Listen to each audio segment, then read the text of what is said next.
Udah siap, Bu? Ya. Assalamualaikum Ibu Iis, mohon maaf mengganggu.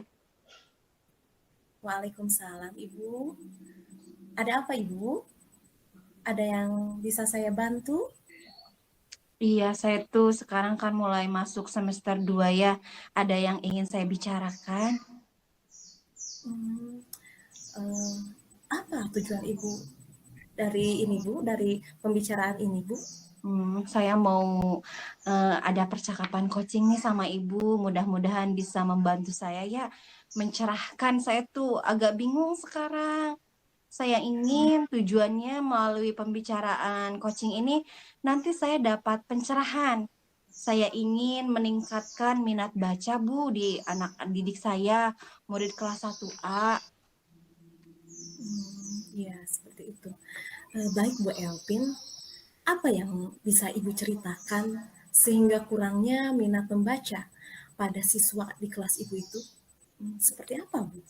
Jadi begini ya Bu ya, saya ceritakan dulu ya bagaimana kondisi anak didik saya. Jadi murid saya itu belum memiliki kesadaran untuk mau membaca sendiri tuh, ngambil buku sendiri tuh, mereka belum ada keinginan seperti itu. Jadi nunggu disuruh dulu. Kemudian kalau misalnya disuruh membaca ya di rumah, keesokan harinya saya tanya atau konfirmasi ke orang tua.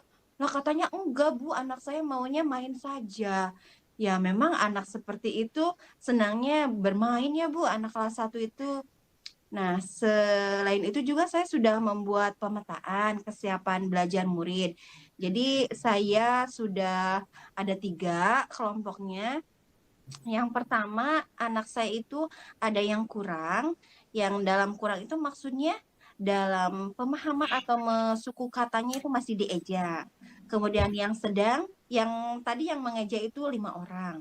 Kemudian yang sedang, yang kemampuan membacanya dalam tingkatan perkata itu 10 orang. Dan yang sudah lancar dalam bentuk kalimat, paragraf, itu sebanyak 15 orang, Bu. Iya, seperti itu ya, Bu ya. Nah, Bu, Ibu itu sudah bagus ya, Bu. Ibu sudah melaksanakan pemetaan gitu. Kemudian Ibu sudah mengklasifikasikan menjadi 3 kelompok. Lalu harapan seperti apa yang Ibu inginkan supaya menumbuhkan minat baca pada siswa, Bu? Harapan saya tuh seperti ini, Bu. Mereka kan sebentar lagi mau masuk kelas 2 nih. Mereka tuh harus punya semangat tuh, mencintai ketertarikan dalam membaca tuh. Kalau melihat buku tuh udah langsung, wah saya mau baca nih. Nah, sudah ada kesadaran dirinya sendiri untuk mau membaca tanpa saya suruh lagi. Dan tentunya saya berharap kemampuan membacanya juga meningkat. Iya, bagus Bu kalau begitu ya. Dari harapan-harapan Ibu ya. Nah, setelah tadi harapan yang Ibu paparkan ya. Di sini nih, posisi ideal yang Ibu harapkan. Kan ada rentang skala ya Bu ya. Dari skala 1 sampai 10. Nah, kira-kira posisi berapa Ibu sekarang? Posisi ya, kalau dari skala, sepertinya saya masih di 7, Bu. Ya, karena masih ada 16% dari murid saya yang masih mengeja terbata-bata. Kedepannya ingin saya tingkatkan menjadi 9 bahkan 10 lah, biar optimal. Agar ketika mereka semua naik kelas tuh, saya berharap anak didik saya yang sebanyak 30 orang itu bisa semuanya membaca. Oh iya, seperti itu ya Bu ya. Iya, Bagus Bu, itu. Bagus. Jadi ada peningkatan ya, iya, peningkatan yang bertahap ya Bu ya. Oke betul. Ibu. Nah, kira-kira nih hambatan yang ditemui Ibu dalam meraih tujuan, apa saja Bu hambatannya? Iya, tujuan saya kan tadi inginnya anak-anak saya itu tertarik. Hambatannya ketika membuat sesuatu yang tertarik itu kan berarti saya harus membuat media yang menarik ya, Bu. Nah, yang agak mengganjal atau yang sering menjadi hambatan saya itu ketika membuat media yang menarik itu harus membutuhkan bahan, biaya, waktu pengerjaannya juga itu cukup lama, Bu. Hmm, jadi itu ya Bu ya, yang menjadi hambatannya ya. Iya. Dari hambatan, lalu seperti apa Bu langkah-langkah yang Ibu telah lakukan sehingga dapat menumbuhkan minat baca pada siswa? Selama ini saya sudah melakukan beberapa langkah ya Bu. Di antaranya ketika pembelajaran, misalnya saya selipkan dulu kegiatan giat literasi, misalnya membaca selama 10 menit.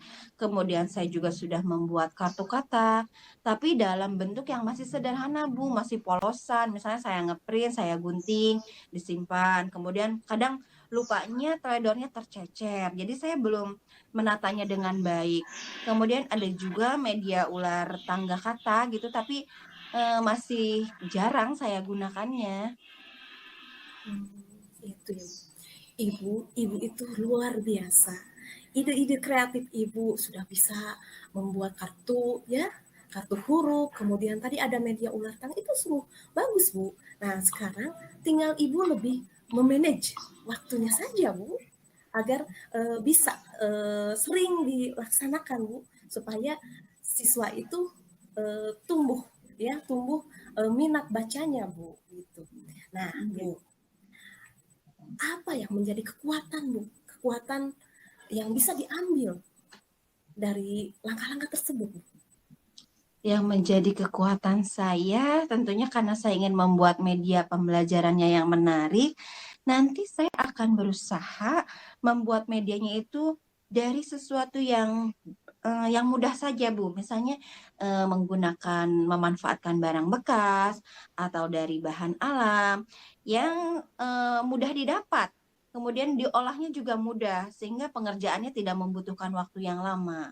Nanti saya mungkin bisa berkolaborasi dengan rekan sejawat, bahkan bisa berkolaborasi juga dengan orang tua siswa. Mereka kan senang kalau misalnya kita ajak bersama-sama yuk membuat ini untuk anak didik kita, untuk murid-murid. Kemudian satu lagi Bu, biar tertata tuh nanti saya sepertinya ingin membuat pojok baca di kelas agar tidak berserakan kemana-mana nanti media-media saya. Seperti itu Luar Bu. biasa. Sungguh menarik ya Bu ya. Ibu dengan tadi diadakannya pojok baca gitu, kemudian ibu berkolaborasi dengan rekan sejawat itu sungguh luar biasa Bu ya. Kemudian sekarang apa rencana ibu dalam meningkatkan minat baca siswa itu? Jadi nyambung yang tadi saya sekarang mulai terarah nih. Jadi saya punya rencana ke depannya nih, Bu. Jadi saya itu berarti kalau sebelumnya media katanya masih sederhana, saya akan membuat media kartu katanya itu akan dibuat menjadi lebih menarik, Bu. Saya akan mendesainnya misalnya dengan apa yang disukai oleh anak sekarang tuh misalnya kartun yang mereka sukai sekarang, yang viral, nanti saya akan mengikuti kekinian yang disukai anak. Kemudian saya akan berkolaborasi juga dengan pustakawan sekolah agar nanti mereka mau mengunjungi perpustakaan. Anak-anak kan juga membaca itu harus dikoordinir dulu nih perpustakaannya tuh pustakawannya. Anak senang biasanya dengan tulisan yang besar-besar kalau kelas 1 tuh yang banyak gambarnya. Selain itu tentunya yang tadi saya juga akan membuat pojok baca di ruang kelas 1 itu belum ada, Bu. Iya, bagus Bu itu. Luar biasa Bu ya.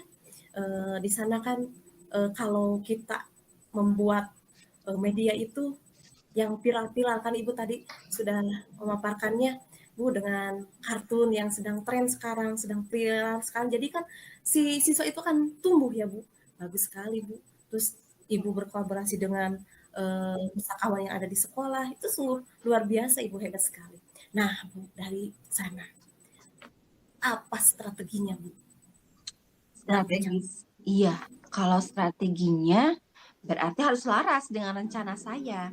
Jadi nanti ketika saya sudah membuat kartu kata yang menarik, nanti saya akan membuat permainan karena anak-anak didik saya, anak murid saya masih senang dengan dunia bermain. Nanti saya akan gunakan sebagai permainan tebak kata, bisa digunakan ya sebelum atau sebelum masuk, sebelum pulang sekolah, ketika ice breaking, di sela-sela ice breaking, bisa. Kemudian nanti akan dibuat jadwalnya, jadwal kunjungan ke perpustakaannya, dan membuat pojok bacanya juga itu dengan tadi dekorasi yang menarik, yang disukai oleh anak-anak. Iya, bagus sekali Bu. Sudah tertata ya strateginya dan sudah selaras dengan rencananya ya Bu. Oke Ibu. Nah, ini berbicara tentang waktu nih Bu. Bagaimana jangka waktunya Bu? Kapan akan dimulai dilaksanakannya Bu? Iya, karena ini sudah masuk semester 2 ya, Bu. Jadi makin cepat harus makin baik nih. Jadi mulai besok akan saya langsung dipraktekkan saja. Mulai minggu ini, dimulai besok lah, oke. Hingga akhir semester akan dievaluasi. Oke, bagus sekali Bu. Lebih cepat lebih baik ya Bu ya. Iya, Tepat Bu. Mantap Bu ini. Oke Bu. Lalu apa indikasi keberhasilan rencana aksi Bu ini? indikasi keberhasilannya karena saya sudah tadi ada 3 kategori ya. Jadi nanti akan saya melihat evaluasi di akhir murid saya nanti yang kurang lancar berarti harus naik stepnya. Dia yang tadinya membacanya masih suku kata harus bisa kata, minimal kata. Syukur-syukur langsung bisa kalimat penuh. Yang sedang nanti dia harus meningkat, menjadi tingkatannya harus bisa membaca kalimat.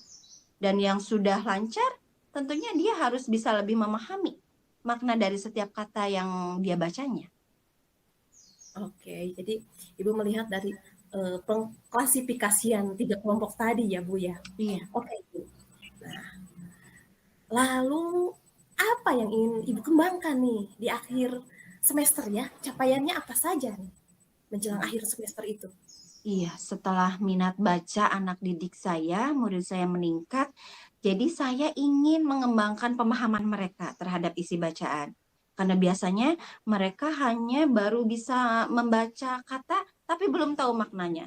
Seperti misalnya membaca tekun, tapi maknanya apa ya? Artinya apa? Nanti saya ingin di akhir semester itu mereka lebih mengetahui makna dari setiap kata. Nanti bisa membaca terbimbing, agar pemahaman terhadap isi bacaannya itu lebih bermakna. Gitu. Iya. Jadi intinya pada pemahaman ya Bu ya. Iya, betul Pemahaman Bu. nah, supaya dia lebih tahu, lebih paham ya, jangan asal baca saja ya. Iya. Oke. Lalu komitmen apa sih Bu yang Ibu lakukan untuk menjalankan rencana ini? Berbicara tentang komitmen, tentunya nanti kita harus konsisten ya Bu. Kegiatan ini nggak boleh cuma sekali aja satu pembelajaran, satu pertemuan. Tidak bisa seperti itu. Jadi nanti saya akan berusaha untuk konsisten, berkesinambungan, serta menjalin koordinasi yang rutin, komunikasi yang rutin dengan orang tua siswa. Oke. Jadi intinya harus konsisten ya, Iya. menjalin kolaborasi ya Ibu. Bagus Bu, luar biasa Ibu itu. Oke Ibu, lalu siapa saja yang membantu ya? Membantu Ibu minta bantuan gitu untuk menjalankan komitmen ini Bu. Yang bisa saya membantu saya tentunya dari lingkungan terdekat saya dulu ya Bu, rekan sejawat tentunya. Karena di sekolah saya itu kan ada 3 ya Bu ya, kelas 1A, 1B, 1J. Nanti saya minta bantuan ke wali kelas 1B, 1J untuk mengingatkan saya dalam komitmen. Karena kita kan sama kelas 1. Kemudian tentunya peran orang tua siswa kan tidak bisa diindahkan begitu saja karena kita ada koordinasi bagaimana perkembangan di rumahnya biar berkesinambungan dengan apa yang dilaksanakan di sekolah. Bagus Bu, itu luar biasa Bu. Ya, jadi ada kolaborasi dengan rekan sejawat ya, apalagi sesama guru kelas 1 itu ya, juga ditambah dengan kita berkolaborasi dengan orang tua. Itu sudah bagus Bu. Luar biasa Ibu itu. Oke Ibu.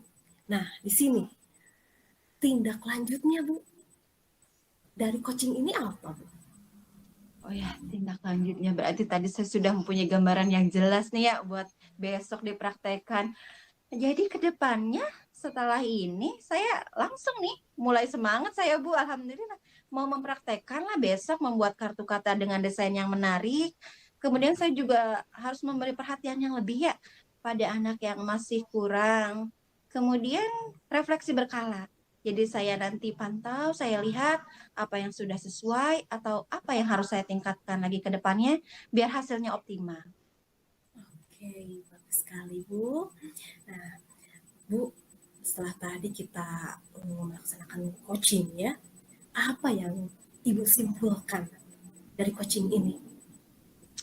Wah, Masya Allah ya, Alhamdulillah sekali. Setelah percakapan coaching ini, saya mendapat pencerahan nih Bu. Jadi nanti saya tahu nih, untuk meningkatkan minat baca murid itu, di kelas 1, khususnya di kelas saya, ya memang yang harus menarik sesuai dengan kodrat anak.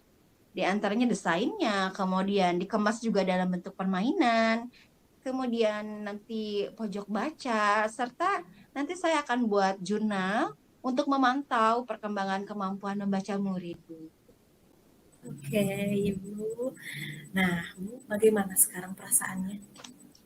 Alhamdulillah saya lega dan tenang, Bu. Tadi kan masih samar-samar, sekarang udah gamblang nih, udah jelas nih arah tujuan saya. Besok mau ngapain saya udah oke lah, siap beraksi, Bu. Iya, bagus Bu, Iya, alhamdulillah ya. Ibu sudah merasa tenang, merasa nyaman.